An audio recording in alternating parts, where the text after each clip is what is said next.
Canary Islands sponsors the weather.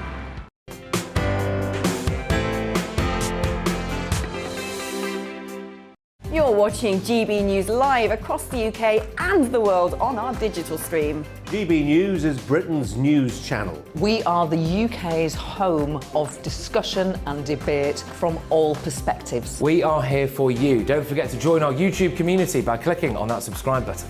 And if you want the GB News app, you can click and catch up on programmes anytime. We love to hear from you, so email us. gbviews@gbnews.uk. Thanks for being part of the GB News family. My name is Andrew Doyle. Join me every Sunday evening at 7 p.m. for Free Speech Nation. This is a show where we address current affairs and news stories of the week with the help of two wonderful comedian panellists. I brought in comics because I want to give it a lighter edge, and also they work for less. See you there.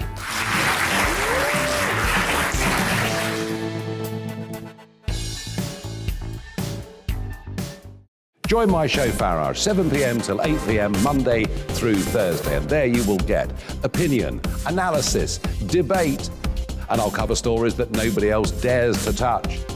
And then for the last 15 minutes, talking pints. We're over a drink. We have a civilised conversation with someone.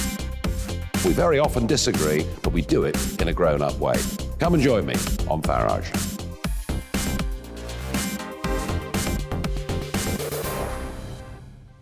I'm Colin Brazier. I've reported from more than 70 countries around the world, covered wars from Afghanistan to Iraq, from Lebanon to the Balkans. I'm trying to bring that experience, that feel for events, to the studio. And something else, I'm ready to give an opinion. Today's stories with a spark. Brazier from 8 p.m. weekdays on GB News.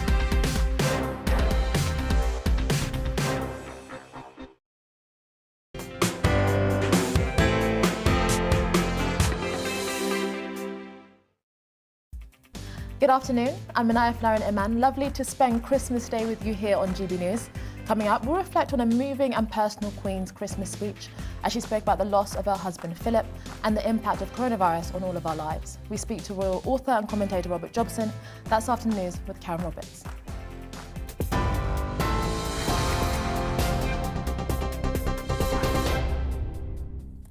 Thank you, Inaya. This is your news at 5 o'clock. An armed intruder has been arrested in the grounds of Windsor Castle, where the Queen is celebrating Christmas. Police say the 19-year-old man didn't enter any buildings and there's no danger to the wider public. Meanwhile, in a moving Christmas Day message, the Queen reflected on the loss of her husband, the Duke of Edinburgh. Her Majesty said after the death of her beloved Prince Philip in April, she's drawn great comfort from the warmth and affection in tributes from the country, the Commonwealth and around the world. His sense of service, intellectual curiosity and capacity to squeeze fun out of any situation were all irrepressible. That mischievous, inquiring twinkle was as bright at the end as when I first set eyes on him. But life, of course, consists of final partings as well as first meetings. And as much as I and my family miss him, I know he would want us to enjoy Christmas. Prince Charles and the Duchess of Cornwall were among the royals attending a service at St George's Chapel ahead of spending Christmas with the Queen. They were joined by the Earl and Countess of Wessex and the Duke and Duchess of Gloucester. The Queen chose not to attend as a precautionary measure. Government scientific advisers say deaths from COVID could be reduced by up to 54% if new restrictions are introduced in the next few days. A new paper models the impact of banning indoor socialising and returning to the rule of 6 outdoors. It suggests the measures should run from the 28th of December through to late March. Ministers are expected to make a decision on whether to bring in new restrictions early next week. Pope Francis has delivered his traditional Christmas Day message at the Vatican. He prayed for an end to the coronavirus pandemic and called for better dialogue to help resolve the world's conflicts. Only a few thousand people turned out for the annual event in St. Peter's Square, which is normally packed with tens of thousands of well-wishers. And in Bethlehem, dozens have gathered for a scaled-down traditional Christmas Day Mass. The Archbishop of Jerusalem led prayers at the Church of the Nativity, which Christians believe is the birthplace of Jesus. In a bid to curb the spread of Omicron, Israel has banned foreign travellers, so the gathering was significantly smaller than before the pandemic. In other news, the world's most powerful telescope has been launched into space. And liftoff. Costing around £7 billion, the James Webb Space Telescope is 100 times more sensitive than its predecessor, the Hubble. Scientists believe the quest will transform our understanding of the universe. The telescope's expected to scan different life forms, and the UK Space Agency says it will look further back in time than ever before, to 400 million years after the Big Bang. Swimmers across the country have taken the plunge, braving the cold for traditional Christmas Day dips. Without wetsuits, they went into the sea at Brompton in Bangor, County Down, where the water temperature is estimated to be around 7 degrees. There were similar sights at Portobello Beach in Edinburgh and in the north-east of England at Tynemouth Beach. Well, that's your news update. I'll be back at 6 o'clock. Now back to Inaya.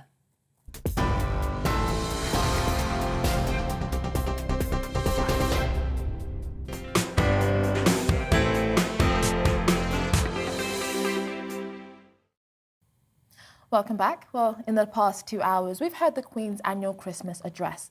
Her Majesty gave a more personal message after the death of her husband, Prince Philip, in April. Let's have a listen to some of it. Although it's a time of great happiness and good cheer for many, Christmas can be hard for those who have lost loved ones. This year especially, I understand why. But for me, in the months since the death of my beloved Philip, I have drawn great comfort from the warmth and affection of the many tributes to his life and work, from around the country, the Commonwealth, and the world. The Queen isn't spending Christmas at Sandringham today because of concerns over the rising number of Omicron cases. Instead, she's in Windsor with Prince of Wales and the Duchess of Cornwall. Well, let's speak to royal commentator and author Robert JOBSON. Robert, thank you for joining me this afternoon, and Merry Christmas to you. What's your reaction to the Queen's speech? Well, I think it was a deeply moving speech, actually. I think the fact was it was a message that a lot of people would appreciate and understand. A lot of people have suffered during this year with losses of loved ones, and I think that the Queen, now a widower, spoke very eloquently about the Duke of Edinburgh and what he'd given to society. And I think it was personal too, when she spoke about the twinkle in his eye that she first saw all those years ago. And it was obviously something that she'd thought about a lot before giving this address. And I think she covered all the main areas about the Duke, the fact that he'd contributed so much, and it started with that quote about that people really, really wouldn't appreciate him until he's gone. And now, of course, that is the case, sadly. Yes, Robert, and you rightfully mentioned that this is the first year without Prince Philip, and it was a very moving speech as she talked about him. I mean, how important was a man to him to the royals? Well, I mean, he was the patriarch of the family, but more importantly than that, I think that particularly at this time and holiday times when the families used to gather, he was the main driving force of the events at the holidays, both at Sandringham at Christmas when he used to take lead them over lunch, and of course then they used to have the Sandringham shoot. But a lot of these things, of course, in the later part of his life, he couldn't really do. He wasn't as active as he'd like to have been. But they've got great memories of his humour and his just zest for life that he had. And it must be very difficult for Her Majesty, I think. And though she said she's been supported by those messages from around the Commonwealth and the country, and of course her family too, it's a great loss. She's now 95 years old, and frankly aren't that many people around her friends anymore that have been around who are as old as her. And it must be very difficult now that she's lost the stalwart in her life, somebody who'd been married 73 years to. How different was this speech to previous years, in your view? Yeah, I think it was very much more personal. Her Majesty tends to sort of talk on more religious grounds. She obviously did speak about that in terms of her faith and her belief in Christianity. Of course, that came through in the speech, but I think this was more, I think, a tribute, as it was expected to be, towards the Duke. And she spoke very lovingly as well about the work of her son, the Prince of Wales, and grandson, Prince William, supported by Camilla and Catherine. So, yeah, I think that she was very much noting that the family are now rallying together around her. It was slightly different, I think, as I say. It wasn't quite... Normally we get a nod to, say, the armed forces or to other areas, but this was more of, I think, a personal speech and a tribute to the Duke. And she also mentioned very briefly some of the new arrivals within the royal family, and the Sussexes have released a Christmas card. We've got to see Lilibet for the first time, and we've got a picture of that right there. I mean, what do you make of this, Robert? Of course, there's other members of the royal family, Eugenie and Beatrice, and other, there's other royal births that have come along as well. So I think she mentioned 4. Zara having another baby as well.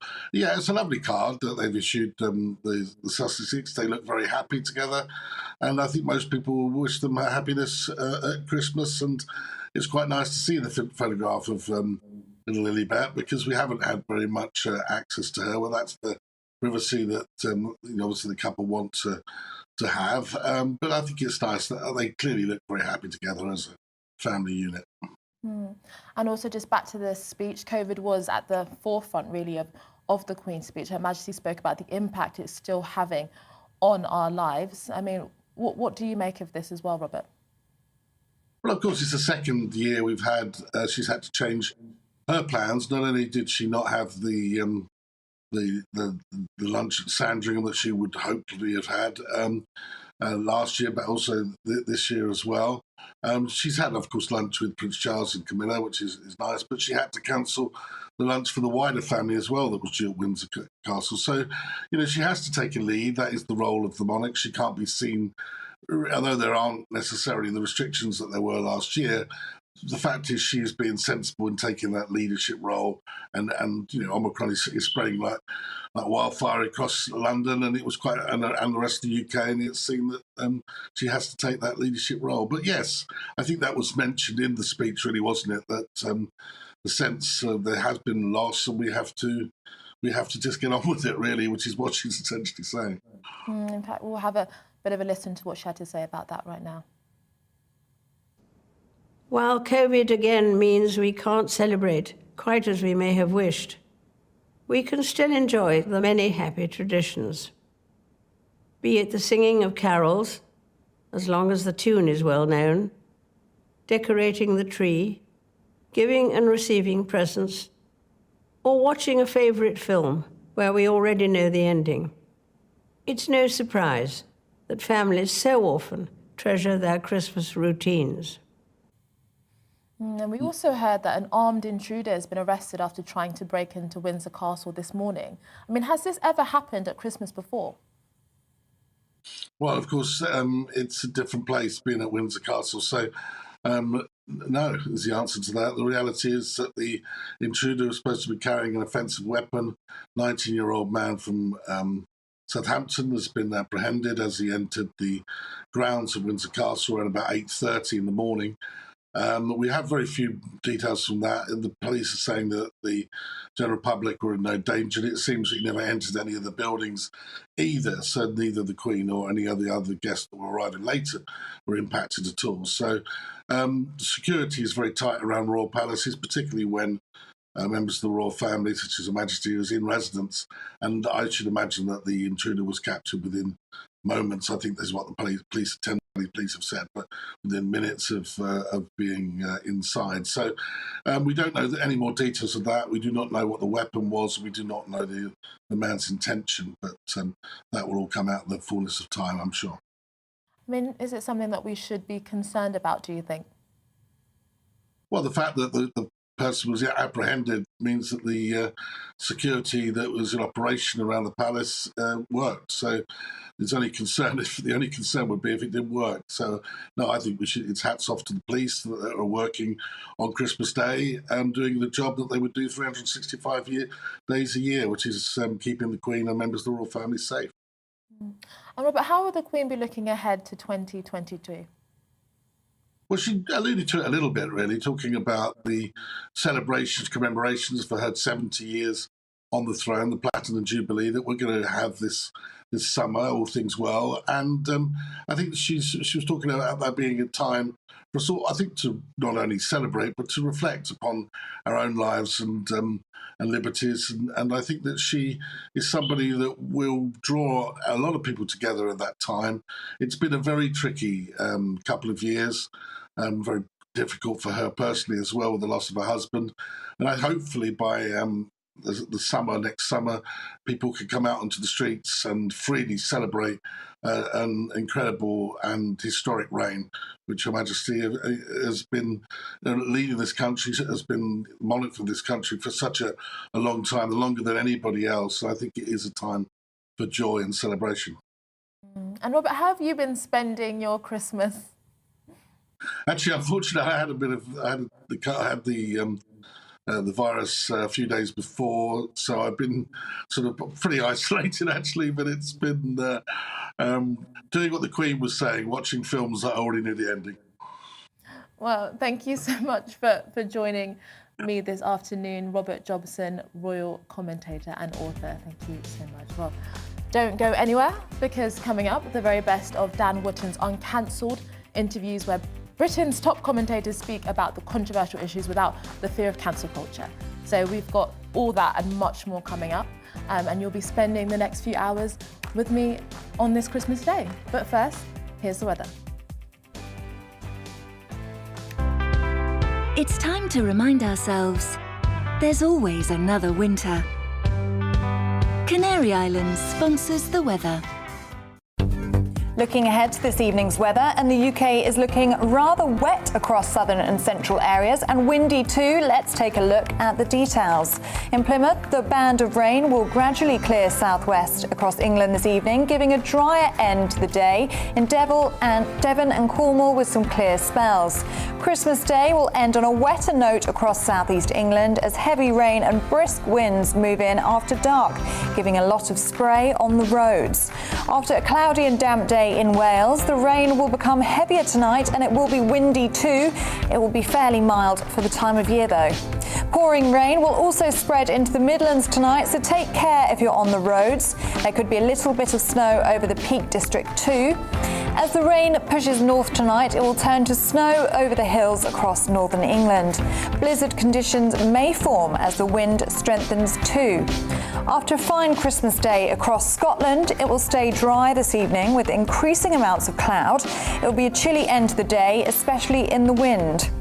Northern Ireland will have a very wet end to the day as the heavy rain spreads in. There is a yellow rain warning in force across Armagh and County Down this morning. Overnight rain and hill snow will spread across northern England and Scotland with blizzards over the hills. Heavy rain showers will move into the south. And that is how the weather is shaping up overnight and into tomorrow morning. Canary Islands sponsors the weather.